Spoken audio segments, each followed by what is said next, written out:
The post-COVID-19 world is one defined by the urgency of overcoming excessive dependency.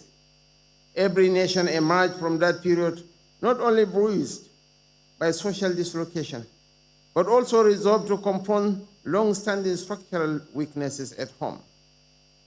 No one here will deny the sincerity with which His Excellency President Tinubu has honored his promise to insulate the Nigerian economy in a world increasingly shaped by geopolitical tensions and rising economic protectionism.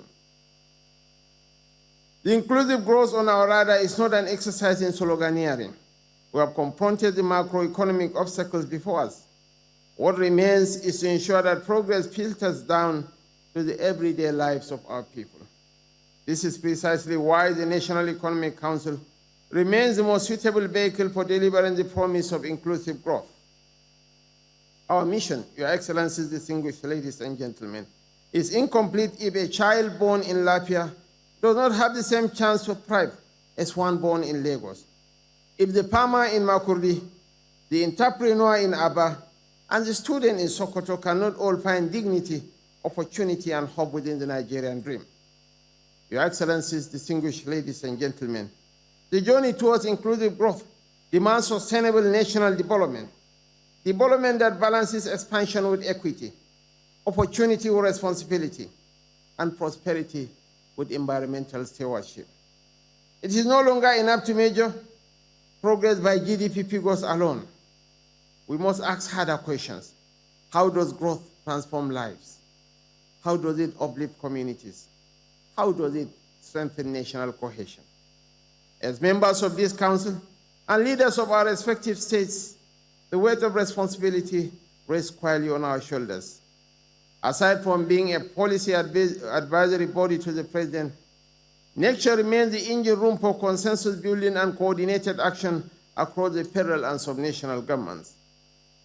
This retreat presents a unique opportunity to onboard new governors and deepen our shared understanding of NEC's role in shaping Nigeria's economic destiny, to align federal and state strategies with the National Development Plan 2021 to 2025 and the Nigeria Agenda 2050, especially in poverty reduction, job creation, and social protection, to strengthen collaboration across regions through practical frameworks for interregional trade, investment, and infrastructure, harnessing the comparative advantages of each geopolitical zone to explore pathways for fiscal sustainability at both federal and subnational levels, reforming tax systems, and enhancing internally generated revenue without overburdening our people, and to ensure that next resolutions translate into legislative and executive action that delivers tangible outcomes at federal, state, and community levels.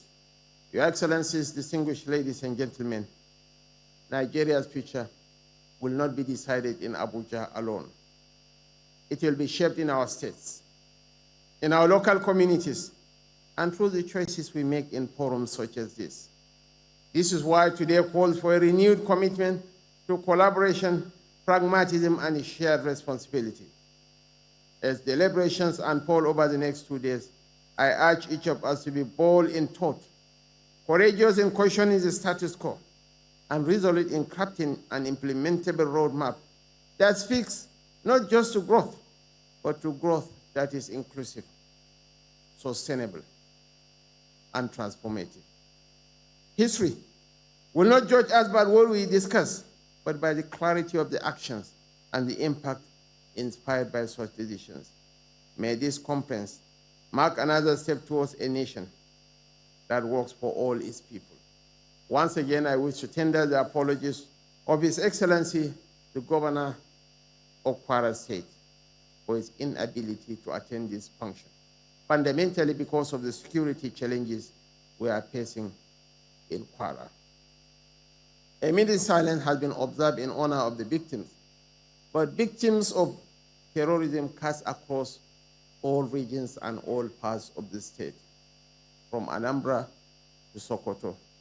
So I will crave your indulgence, Your Excellencies, to once again observe a minute silence in honor of the victims from all states of the Federation, and a salute to our gallant armed forces who are on the front line, protecting the lives and properties of the citizenry.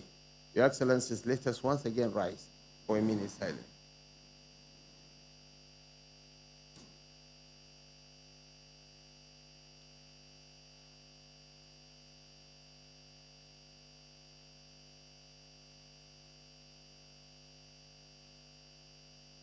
May the souls of all the victims of insurgency, banditry, rest in perfect peace, and may God give our armed forces the courage and protection to confront the challenges at the front lines.